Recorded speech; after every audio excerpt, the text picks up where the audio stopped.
Hi, I'm Eleanor. So I'm new to this channel. I'm currently training as a counsellor and I'm absolutely loving it. So I decided to come on this channel because I'm all about well-being and mindset. And I just want to make an impact, to be fair. So as we're going to be talking about the growth mindset, it's highly beneficial to kick in the brain into a growth mindset, but it may be overwhelming to start with, as it's unknown in the mind, and obviously your neurological pathways can be difficult to change. But in counselling we have CBT, which can help change those pathways and beliefs and things like that. And the growth mindset was talked about by Carol Dweck in a book called Mindset: The New Psychology of Success. So we're just going to talk about the most important considerations to become a growth orientated mindset.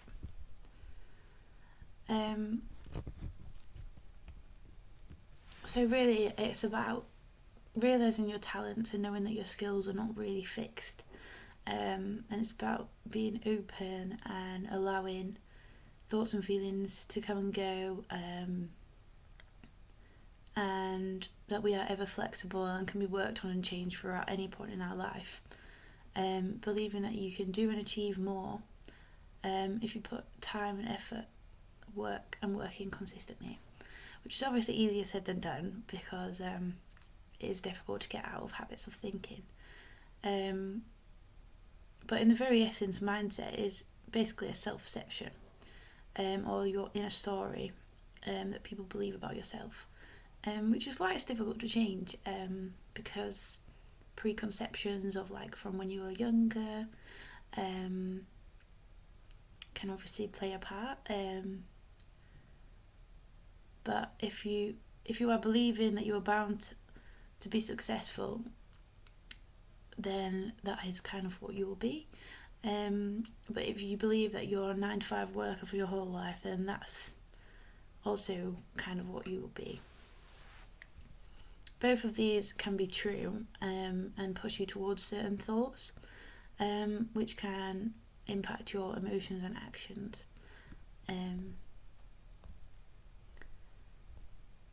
So the opposite of the growth mindset is the fixed mindset. So you can kind of see effort as meaningless, seeing your qualities as something that is fixed, which can never change, giving up easily in the face of hardship, you're best off cosy and comfortable, you refuse to change. Now this isn't really a good choice, and it can limit your beliefs, but this is also what you can absorb like a sponge during your early years. And as long as you latch onto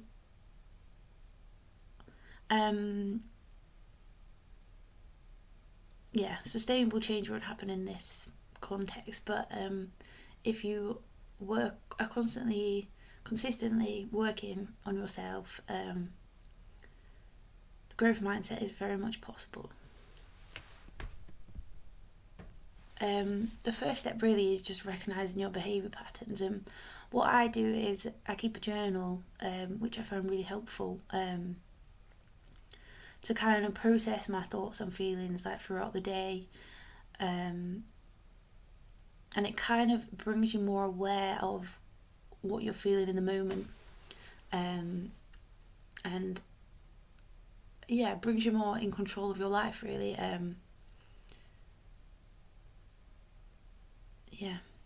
So each different type of behaviour or habit is linked to a certain belief you hold about yourself, and a big part of your quest is to establish a growth mindset, is recognising those behaviour patterns, and you can unlock the opportunity to make a conscious decision once you find that. So it's all kind of about mindfulness as well.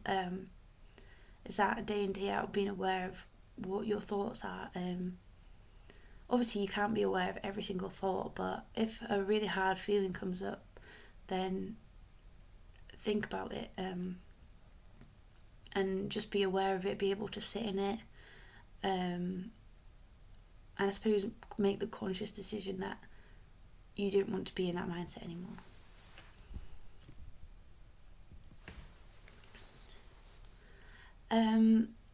So another thing that can impact your growth mindset is spiritual deprivation. I think that's how you say it.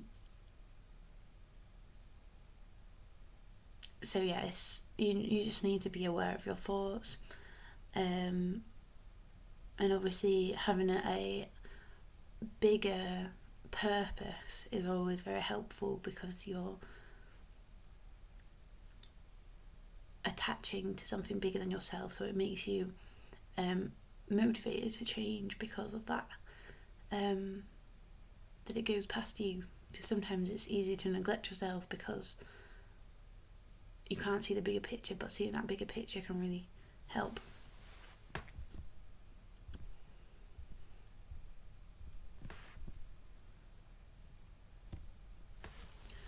When you realise your daily life is predictable and revolved around automatic emotions and behaviours, the game changes completely.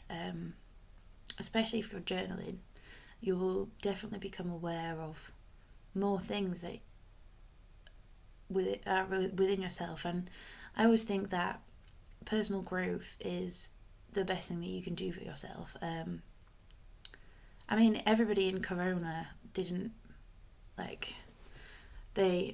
not everybody, but a lot of people found it very difficult. But Corona was a really big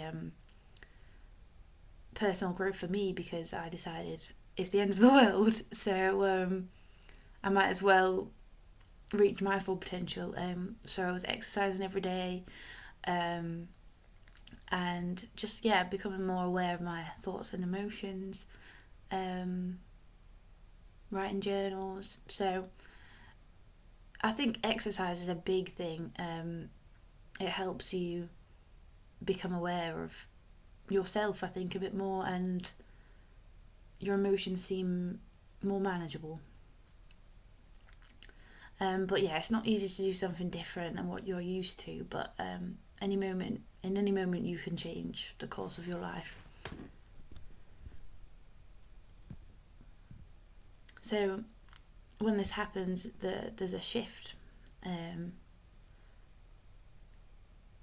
of a personal breakthrough, really, and it's helpful to have support within that, but it relies on your conscious decisions, and breaking of your normal habits. So another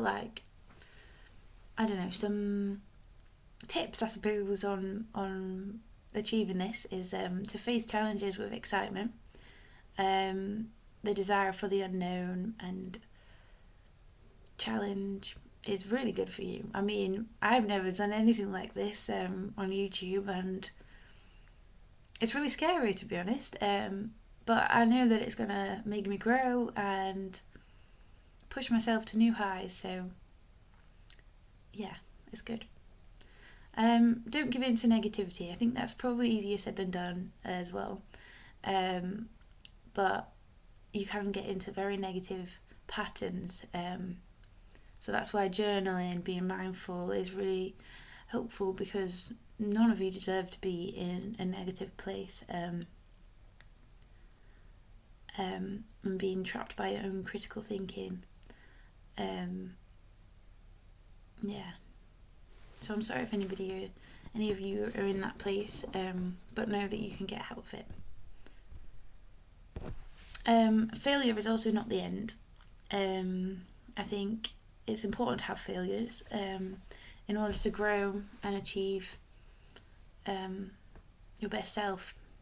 I mean, all of the very high-end people that everybody would think of being successful, like Steve Jobs, J.K. Rowling, didn't become successful until she was like 60. So there's at any point in your life that you can change, and just see it as being constructive. And I think it's very important to spend time with yourself. I know a lot of people are scared to be by themselves, but I think that awareness can also, you're not being selfish, you're looking after yourself in order to be able to look after others, is what, especially as a counsellor, I know, is that it's very important to have self-care, to be able to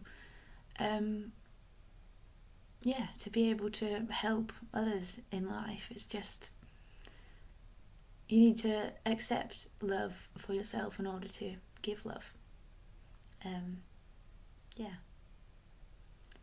And just everybody's on a journey to learn more and do more, and I think it's quite exciting, really, life, that we don't know which way we're going to go, but we can make the conscious decision of knowing that we want to improve, and I think that's definitely the first step in improving your life, improving your mindset, just knowing you can do it.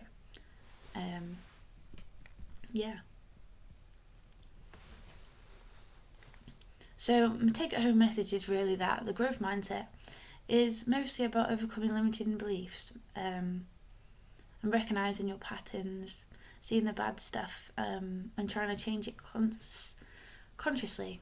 I can't stress journaling enough, because it really helped me.